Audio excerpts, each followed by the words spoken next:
नमस्कार। उत्तर प्रदेश के चुनावी विशेष में आपका बहुत बहुत स्वागत है और आज हम बात करेंगे सट्टा बाजार के अनुमान से इस बार उत्तर प्रदेश में किसकी बनने वाली सरकार। 403 सीटों का चुनावी गणित क्या कहता है, क्योंकि हाल ही में जिस कार से यहां पर अखिलेश यादव ने बड़ा ऐलान किया है कि इस बार 400 पार हो जाने वाले हैं। साइकिल यात्रा को निकालकर जिस कार के साफ संकेत दिए हैं, जिस कार के यहाँ पर उनके कार्यकर्ता इकट्ठे हुए हैं और जिस कार से यहाँ पर उन्होंने साइकिल चलाकर एक बड़ा संकेत दिया है। और पंचायत चुनाव को लेकर भी यहाँ पर आंकड़े बढ़ रहे हैं कि पंचायत चुनाव के बाद कहीं न कहीं जिस कार से अखिलेश यादव यानी समाजवादी पार्टी का हौसला बढ़ा है।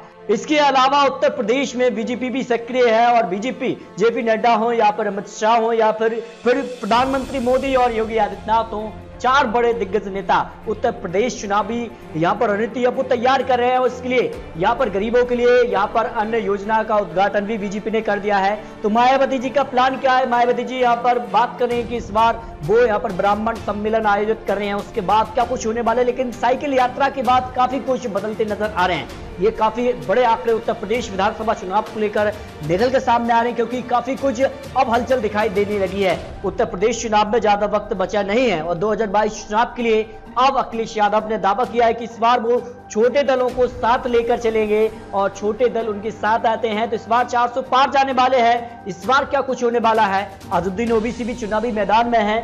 भाजपा की क्या होने वाली है रणनीति, इसकी भी आपको जानकारी देने वाले हैं। लेकिन चुनाव जीतने के लिए अखिलेश यादव का प्लान तैयार हो चुका है। सरकार के खिलाफ एंटी इनकम्बेंसी फैक्टर यहाँ पर एक बड़ा फैक्ट डाल सकता है। कोरोना से नाराजगी का फायदा भी यहाँ पर अखिलेश यादव उठा सकते हैं। जिस कार से उन्होंने हाल ही में प्रेस कॉन्फ्रेंस की थी, उसमें भी उन्होंने दावा किया था कहीं न कहीं जो यहाँ पर सरकार की नीति रही है बीजेपी के खिलाफ, उन्होंने काफी कुछ हल्ला बोला है। किसान आंदोलन भी कहीं न कहीं यूपी चुनाव में इफेक्ट डाल सकता है। छोटी पार्टियों से गठबंधन वो करने वाले हैं। जाति का नया फॉर्मूला तैयार कर रहे हैं। मुस्लिम यादव वोटरों के साथ ब्राह्मण वोटों को भी साथ लेकर चलेंगे। दूसरे ओबीसी वोटर पर भी यहाँ पर नजर उनकी रहेगी। तो ये अखिलेश यादव जीत का प्लान लेकर चल रहे हैं कि पंचायत चुनाव में जिस कार से उन्हें यहाँ पर ज्यादा सीटें बीजेपी से मिली थी, उसका भी फायदा वो यहाँ पर उठाते नजर आ रहे हैं। लेकिन अजुद्दीन ओवैसी चुनावी मैदान में उतरते हैं तो इसका फायदा बीजेपी को होगा, क्योंकि मुस्लिम वोट बटेगा, उसका फायदा बीजेपी को होने वाला है। ये कहीं न कहीं जानकर मानकर चल रहे हैं। लेकिन क्या होने वाला है बीजेपी को लेकर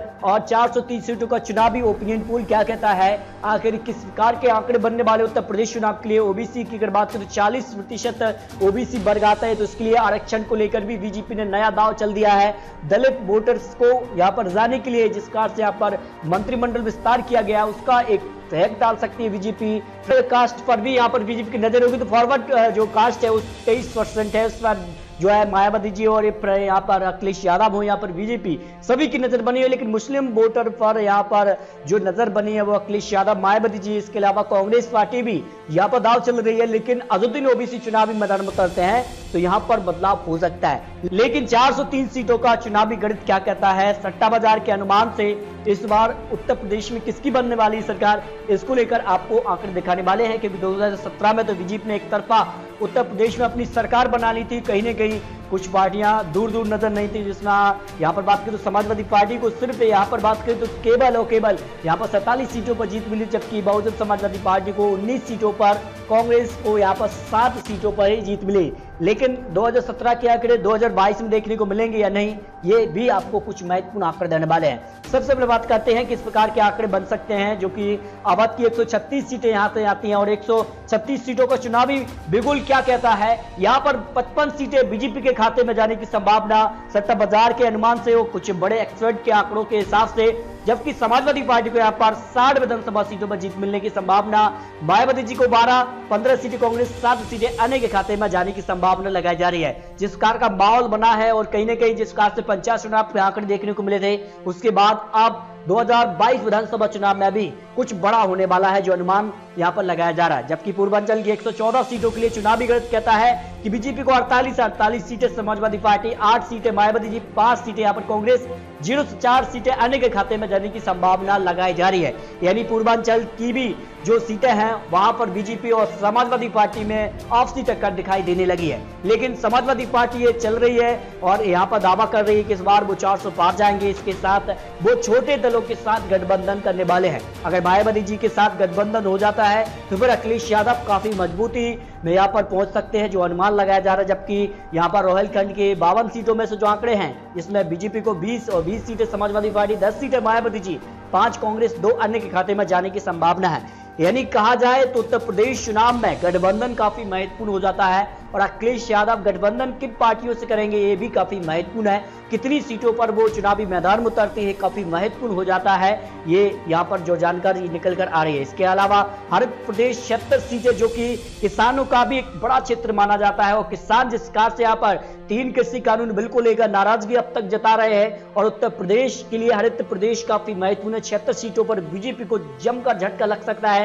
27 सीटों पर बीजेपी, जबकि 35 सीटों पर अखिलेश यादव, मायावती जी के खाते में 7 सीटें, जबकि कांग्रेस को 5, 0 से 2 सीटें अन्य के खाते में भी जाने की संभावना लगाई जा रही है। यानी उत्तर प्रदेश में कहीं ना कहीं अखिलेश यादव एक बड़ा यहाँ पर चैलेंज दे रहे हैं बीजेपी को और उत्तर प्रदेश में कहीं ना कहीं अखिलेश यादव एक बड़ी पार्टी बनती नजर आ रहे हैं। जबकि बुंदेलखंड की 25 सीटों में से 10 सीटें बीजेपी को, 6 सीटें अखिलेश यादव को, 5 सीटें मायावती जी, 2 सीटें कांग्रेस के पक्ष में जाने की संभावना लगाई जा रही है। उत्तर प्रदेश की 403 सीटों की अगर बात करें तो करीब यहां पर बीजेपी को सट्टा बाजार के सर्वे के हिसाब से 150 से 160 सीटें मिलने की अनुमान लगाया जा रहा है। यानी कुछ सीटें प्लस या माइनस हो सकती है, जो आंकड़े अब निकलकर सामने आ रहे हैं। लेकिन आने वाले वक्त में क्या बीजेपी जो नाराजगी है उसको दूर कर पाएगी, क्योंकि जिस कार से अन्य गरीब योजना का बीजेपी ने शुभारंभ किया है, इसके अलावा पंचायतों में जिस कार की वैकेंसी का यहाँ पर नई वैकेंसी निकाली है, इसके अलावा आने वाले वक्त में क्योंकि 5 से 7 महीने का वक्त बचा हुआ है, उस दौरान बीजेपी क्या जो नाराजगी उसको दूर करने वाली है,